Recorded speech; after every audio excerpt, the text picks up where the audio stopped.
Con ustedes, el pastor Francisco Teodoro.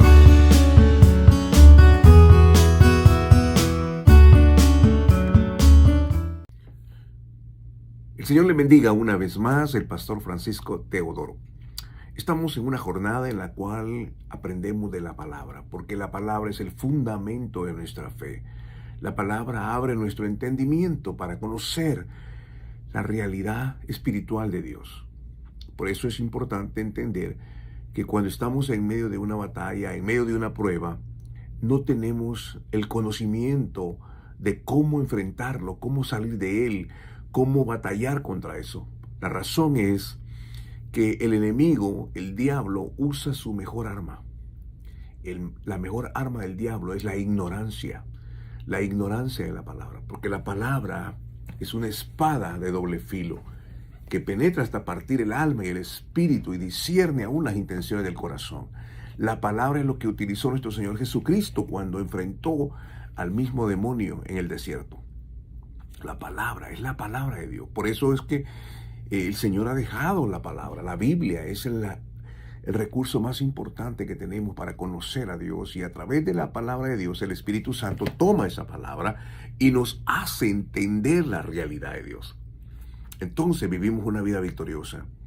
Es impresionante cómo cristianos de muchos años no conocen la palabra.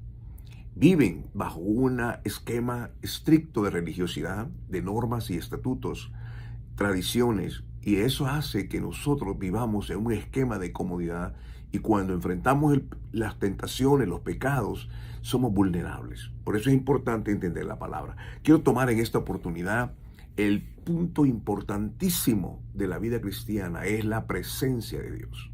La presencia de Dios.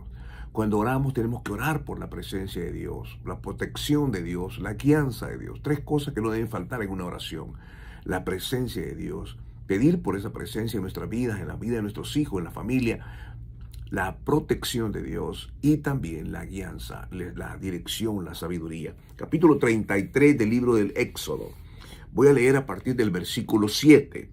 La palabra de Dios dice así: Moisés tomó su tienda y la levantó fuera del campamento, a una considerable distancia del campamento, y la llamó tabernáculo temporal. Y todo aquel que quería hacer súplica a Jehová salía al tabernáculo temporal, fuera del campamento. Sucedía que cuando Moisés salía hacia el tabernáculo, el pueblo se levantaba y permanecía de pie a la entrada de su tienda con la mirada fija en Moisés hasta que él entraba al tabernáculo. Cuando Moisés entraba en el tabernáculo, la columna de nube descendía y permanecía a la entrada del tabernáculo. Y él hablaba con Moisés. Qué impresionante, algo maravilloso esto. ¿De dónde salió esto? El contexto es porque obviamente ellos habían rechazado las tablas de la ley. Ellos habían adorado al becerro y la ira de Dios se había generado por causa de la desobediencia, la idolatría y el corazón perverso y corazón duro de este pueblo. Ellos no comprendían la realidad porque ellos desconocían el corazón de Dios y por eso actuaban en su propia carnalidad. Cuando nosotros venimos a la iglesia, la primera cosa que tiene que estar en nuestro corazón es tener la presencia. Si la presencia de Dios no está en la iglesia, simplemente seremos un club social. Simplemente seremos un lugar donde podemos compartir buen tiempo, pero sin la presencia de Dios no tenemos nada. Recuerde que las familias son la parte más importante en la iglesia, porque sin la familia iglesia no existe. ¿Qué es lo que ocurre?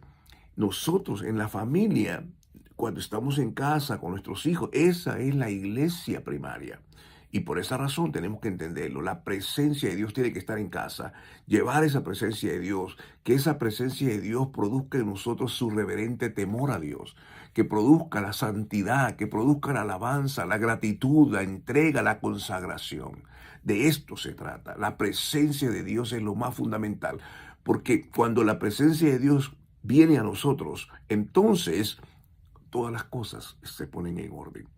No estoy hablando de la presencia universal de Dios, estoy hablando de la presencia manifiesta, cuando Él viene y encuentra un pesebre donde morar, cuando empieza un corazón noble, dócil, un corazón que anhela y la presencia de Dios, Él se va a revelar. Queridos hermanos, vamos a ir en esta jornada cada vez hablando acerca de la presencia, la protección y también de la guianza y la sabiduría de Dios. Que Dios les bendiga.